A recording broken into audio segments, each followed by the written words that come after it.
ठीक है, आप बैठो बैठो.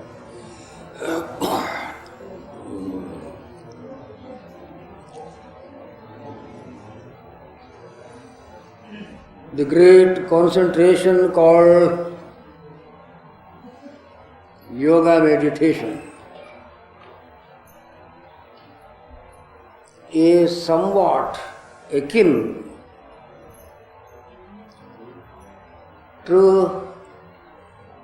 the individual involved in dream consciousness attempting to concentrate on its own waking consciousness. It is necessary for every seeker on the spiritual path to know something about the anatomy of dream experience. Who is awake and who is in the state of dream? We just bypass this interesting phenomenon in our daily existence and imagine that everything is clear to our mind. We dreamt yesterday and today we are awake. But there is nothing complicated about it. But it is intensely complicated. The entire structure or the secret of our existence is involved in this relationship between waking and dreaming. Incidentally, this is exactly the relationship between God and the human individual. What is the relationship between the mind that is awake and the mind that is dreaming? What is the connection? That is the connection between God and every one of us. There is a frightening inscrutability about our relationship to God. We can never understand it because we cannot also understand how we happen to be, on the one hand, dreaming a world quite different in its structure from the experience of the very same mind in the waking condition. What makes the difference between dream and waking?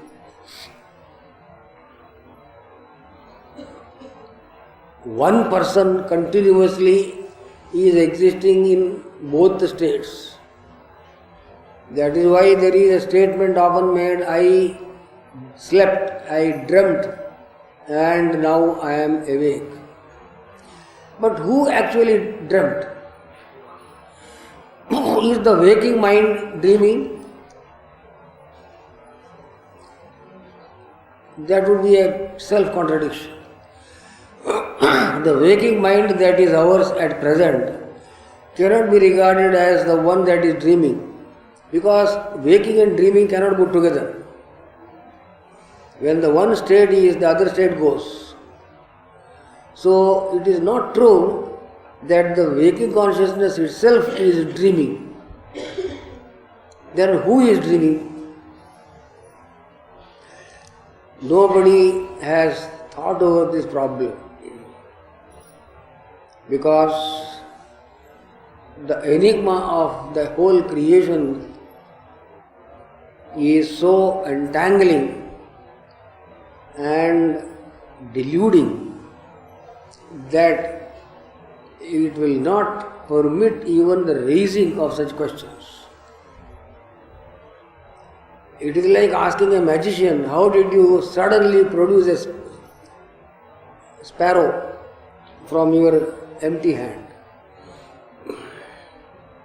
The magician just waves his hand and holds his fist and opens it, a bird flies up. If you ask him from where did the bird come, he can never answer the question. He only knows that something came, but he cannot explain to you how the bird came out of the empty palm of his hand. We can ourselves put a question to our own selves. We need not go to gurus or teachers or masters to have an answer to this question. Each one of you sit quietly and be sure that you are awake. Put a question to your own self, am I awake? Or is there a doubt? Am I doubting that I am awake just now? Or am I really awake? When you put a question like this, you will start doubting. There is something wrong in the question. Why should I raise a question like this unless there is a difficulty involved in it? Put another question, how do I know that I am awake just now? Have you any proof to establish that you are now in the waking state? There is no proof, because all proof arises after you have the certainty and indubitability of the fact of your being awake. If that also is doubted, there will be no source of proof. So certain things you take for granted. I am awake, the matter is closed. I cannot ask a question to my own self, am I awake? Am I to go to different people and ask, please tell me, am I really awake? You will not have the courage to ask such questions, because people will laugh at you. The waking man is asking a question whether he is awake. All right. Be convinced that you are awake, and to your satisfaction it is so. But do you also dream? When you go to bed and try to fall asleep, you often enter into a condition called dream. You begin to perceive a large world of space, time and objects. Now, go on putting a series of questions. Who is perceiving this vast dream world of space, time and objectivity? Don't give me a glib and unthought of answer. I myself am dreaming and I am perceiving space, time and objects. This is not a correct answer, because now you are speaking from the waking consciousness point of view. So your statement, I am the person that dreamt of the world of space, time and dream, is not a logically perfect answer. I have already mentioned that there is a difficulty in assuming that the waking mind is dreaming the world of dream perception. There has to be assumed a kind of dreaming mind also, which is to say a diluted form of mental operation which assumes an individuality of its own for the purpose of getting converted into the location of the observer of a dream. The waking world is also perceived by the waking mind. This waking mind has to assume a locality, a kind of individuality, this bodily existence, in order that it may behold the world outside. Unless there is a beholder, a perceiver, there would not be a perceived world outside. A similar event is taking place in the dream world is something well known to us. But our difficulty is who is actually perceiving this dream world of space-time and externality. Not the waking mind, it is certain. A peculiar, unintelligible transformation takes place in the perceptual process when we enter into the dream world. The slipping into dream is so quick that there is no one to know that this event has taken place. When we commit an error, we suddenly do it, though we may repent for it afterwards. We do not go on thinking for days and nights logically how the error should be committed. In what manner should one get angry? These are sudden occurrences which defy the operation of logic. Yet it is necessary to know what is actually happening to us in dream world. An individuality is artificially, we may say, created in the dream world. Artificially because it is distinguishable from the waking individuality, and that newly manufactured individual existence in dream creates a situation of externality. The whole world of dream, which has necessarily to be contained in the structure of what we consider as the waking consciousness. Is it not true that the whole world of dream is inside our brain, in our waking mind? Now, where is the location of the waking mind? Where is the mind situated at this present moment? Psychologists have many things to say about even the location of the mind. Some say it is in the heart, some say it is in the throat, another says in the midway point between the eyebrows, or some say it is in the cerebrum or cerebellum, in the brain cells.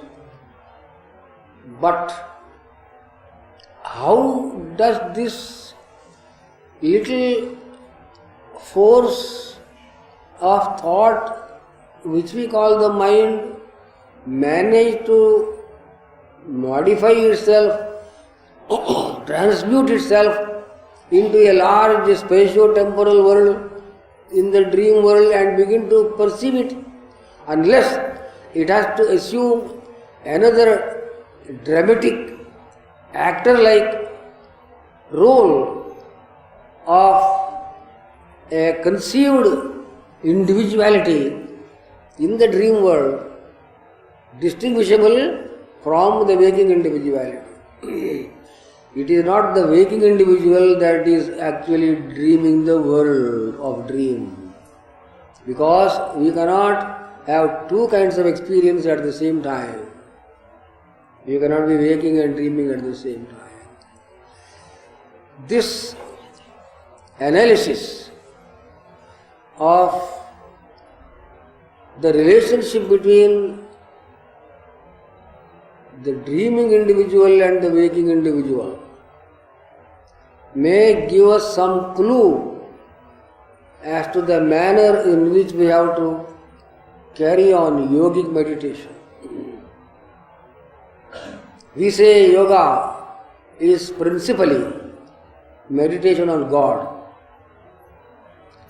Nobody has fully succeeded in conceiving the existence of God with the locality of God involved in it. All sorts of phantasms arise in the mind when we begin to conceive God's existence. If this difficulty is to be overcome, you, for the time being, in the state of a strong imagination, transform yourself into the dreaming individual and imagine that you are seeing a dream world.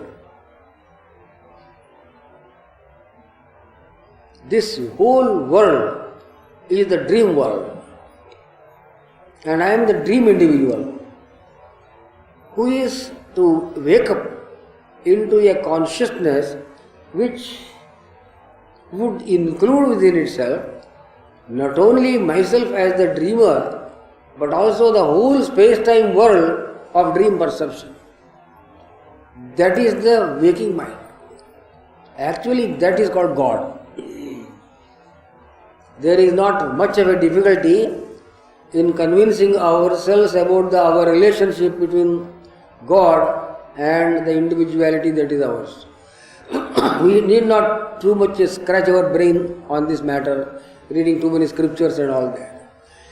The intriguing relationship between the dreaming individual and the waking individual is also the intriguing relationship between man and God. And striking this relationship in a conscious endeavor and becoming aware of what is actually happening is yoga meditation. What does it mean? Can anyone catch the point? I mentioned to you once again, imagine this world is a dream world. And here you are included within the dream world as a perceiver thereof. In our earlier sessions, we have taken time to study the relationship between the perceiver and the perceived world. The world of perception is involved in the perceiver, and vice versa, the perceiver is involved in the world of perception. The world does not stand totally outside us, cut off, without any kind of vital connection. This is so not only in the waking world, but also in the dreaming world.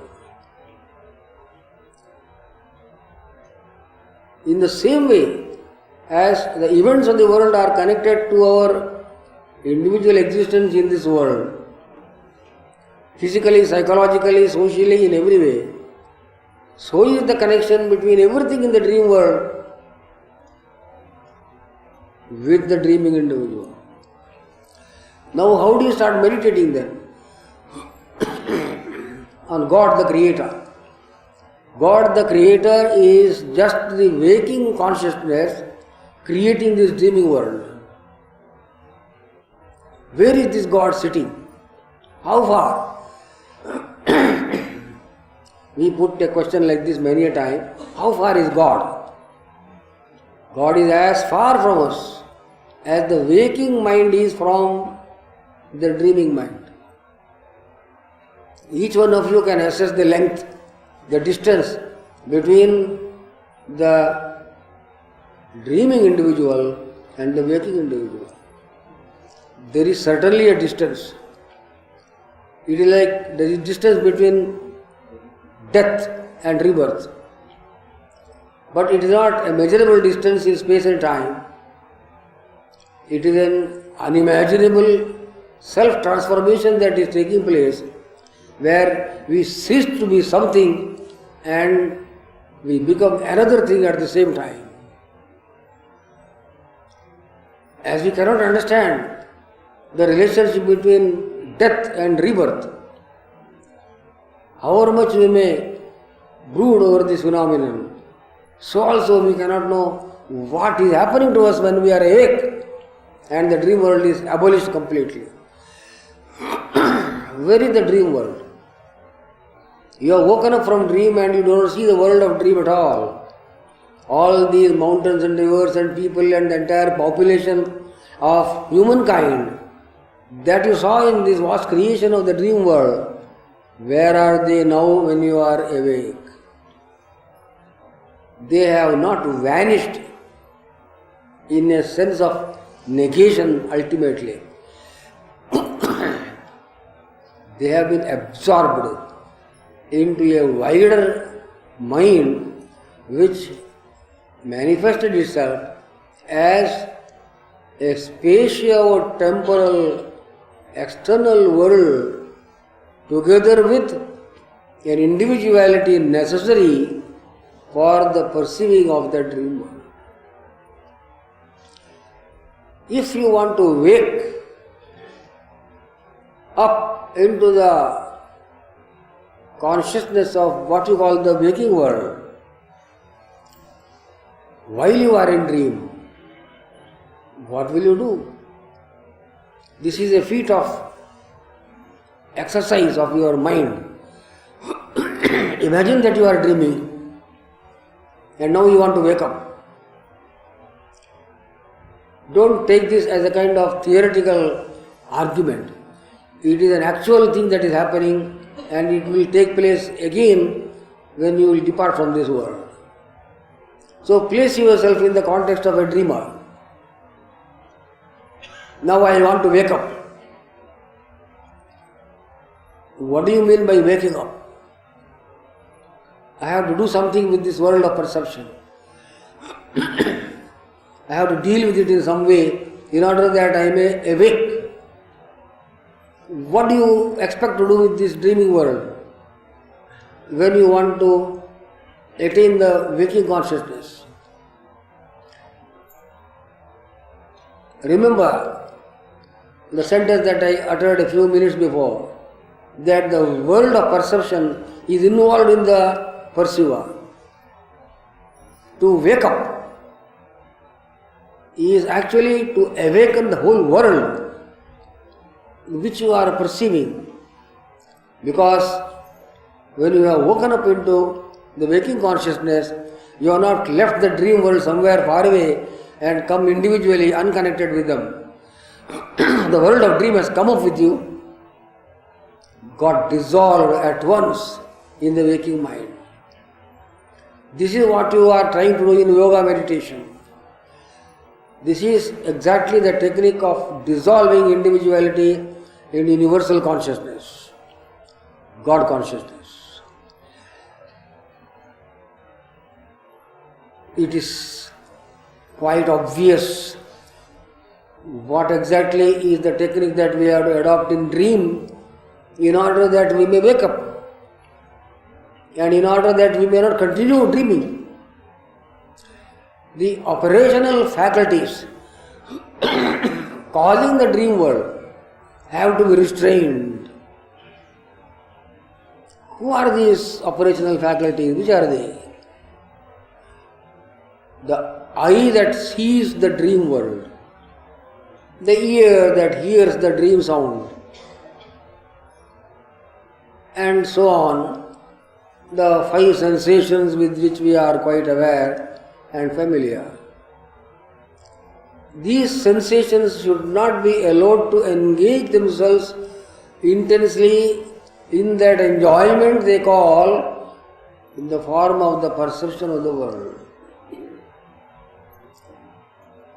The consciousness of the dreamer is together with the consciousness of the seeing eye and involved also in its relation with the object that is seen, as is the case in waking.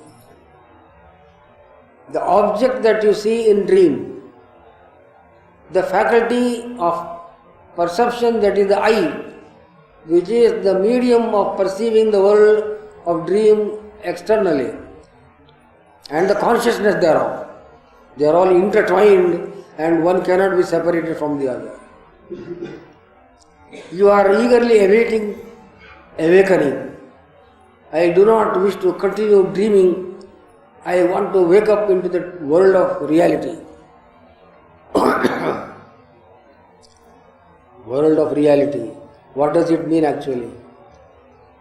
It is something that contradicts entirely the present perceptual process. Otherwise, the present perception also will be reality only. A dreamer need not wake up. He can be dreaming for a lifetime. What is the harm? Because the dream world also is a reality when it is dreamt. You can live and eat and drink and sleep and do anything in the dream world. What is the reason that you have a desire to wake up? The inward impulse tells you that this is unreal phantasm.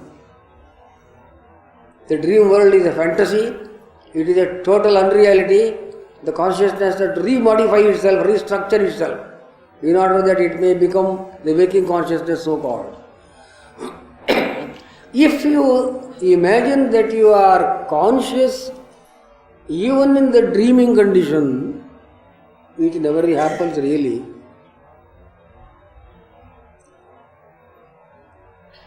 there is a way out from this predicament. It is said that people who dream but do not know that they are dreaming are the bound souls. People who dream and are aware at the same time that they are dreaming, they are the philosophers, the saints and the sages. They are also dreaming. A philosopher, a saint and a sage also see the world, but they see it as a dream object. The other type of people who are bound do not know that they are dreaming. A dreaming individual cannot know that it is dream. It is only reality. So are the people in this world not conscious of anything beyond this world. This world is all and everything is fine and nothing is wrong with it. This wrong conviction that this world is totally real and there is nothing beyond it in a higher waking consciousness, this situation has to be tackled properly. For this purpose, yoga meditation is to be practiced. The meditational process, therefore, is to place oneself strongly with an intense form of imagination that one is dreaming this world. And since the dreaming is possible only when the sense organs of dream also are active, they have to be withdrawn. Self-restraint, which is virtually sense control, becomes the precondition for the other type of concentration on the higher level of consciousness in yoga meditation. There are many methods of meditation. I am describing today one method, the transmutation of dream consciousness into the waking consciousness. For this purpose, continuously you have to be aware that this world is a dream world. It should not be taken as a world of reality. It requires great vigilance. What kind of vigilance? Non-attachment. If your sense organs get attached to their corresponding objects, they are supposed to be attached to those objects. A vigilant mind withdraws this sensation of connection of the sense organs with the corresponding objects thereof and ceases from focusing attention on the sense objects. It becomes desireless. This analytic mind will not be attached to anything in the world afterwards, because attachment is to get involved in the dream world and then it will prevent you from waking up. Suppose you do not succeed in this art, with all your effort you are not successful in withdrawing the sense organs completely from the world of dream, which is this world of so-called perception, and you die in this process. What happens? You may be under the impression that the dream has gone because I am dead. It is not so. though death of the physical body has taken place, the impulse in the mind to project a dream world has not died. That reincarnates. That unfulfilled, unrestrained impulse which has the habit of creating a dream world through the operation of the three dream sense organs, concretizes itself, centralizes itself in some location, in an imagined space-time, and takes rebirth, manufacturing a form, a body that we call suitable for experiencing the very same dream experience which was cut off in the earlier incarnation due to the separation of itself from the body. So death is not liberation. It is a continuance of bondage. And if we do not want to go on, continue the chain of bondage, and do not wish to be reborn 1,000 times for the sake of being in this very hell of erroneous perception, we have to put forth serious effort day in and day out to see, first of all, that the sense organs are not attached to their corresponding objects. You do not go on looking at things, and you have to see cinema, you have to see a video, you have to see this and that, satellite. These desires must be withdrawn, because you are seeing dream world. Similarly, the desire of the ear to hear sounds which appear to be very melodious and enrapturing, desire to eat delicious things, touch soft things, and various other fantastic desires of the ego consciousness, they all have to be subdued and centralized in a will that concentrates on its higher degree of reality, which is God, which is the creator of the world, which is the absolute you so call, which is your own higher self. Uddhared atmanatmanam, natmanam avasadeyit, atmeva hyatmano bandhuratmeva ripuratmana, bandhuratmatmanastisayena jida, anatmanastu shatrutve vartedatmeva shatruvat. The waking mind will act like the enemy of the dreaming mind if there is no harmonious relationship between one and the other. Because the dreaming mind is a manufactured entity out of the waking mind only. So the law of the waking mind operates in the dream world.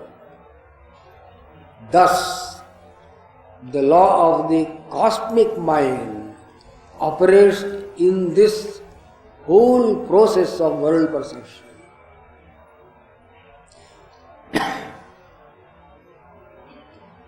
These ideas are not easy to entertain in the mind for a long time. Scriptures like the Yoga Vasishtha, and sometimes in certain verses also of Mandukya Karika of Gaudapada, you will find such analysis carried on to logical perfection to tell us our real fate in this world of sensory perception. We cannot enjoy this world. There is no such thing as enjoying, really speaking, as there is no enjoying in the dream world except in a form of utter stupidity. So whoever enjoys this world is a stupid person. That is all we have to conclude from the point of view of the reality, which is the higher Atman, which is to pull up the lower one, which is dreaming, eating the fruit of samsara, as is illustrated in the analogy of the two birds in the Mundaka Upanishad. In this tree of the world, this creation, on one branch, two birds are perched. One bird is sitting quiet, he is not interested in the fruit thereof, but another bird is engaged in eating the sweet fruits. So much engaged, payasam, kheer, puri and all that, he goes on eating there. And he does not even know that another bird is sitting. Sometimes in a good lunch, we will not be even aware that another person is sitting nearby. You are thinking only of the lunch. That is a higher Bandhara type. So in this Bandhara of world perception, we have completely forgotten there is another Atman above us which is watching us, like a CID. But we are totally unconscious of its being, and one day it will take action, varted atmeva shatruvat.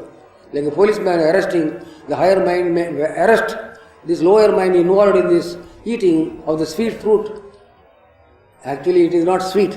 It is an action-reaction process which is mistaken for the sweetness of the experience of life. Nanimbe chukatu swadu, says the Yoga Vasishtha. Neither sugarcane juice is sweet nor lemon fruit is bitter. They are only reactions set up by the palate in respect of the constitutional pattern of the object outside. Neither anything is beautiful nor anything is ugly. Neither anything is sweet nor anything is bitter. This, that, all these differences are action-reaction process, which you will realize when you wake up from the dream world. You will be wonderstruck. The malady has gone. All the sorrow of dream has gone. Oh, you take a deep sigh and go for your work in the waking world. Likewise, a miraculous transformation will take place if this dream contact is struck off from the connection it has with the dreaming individuality.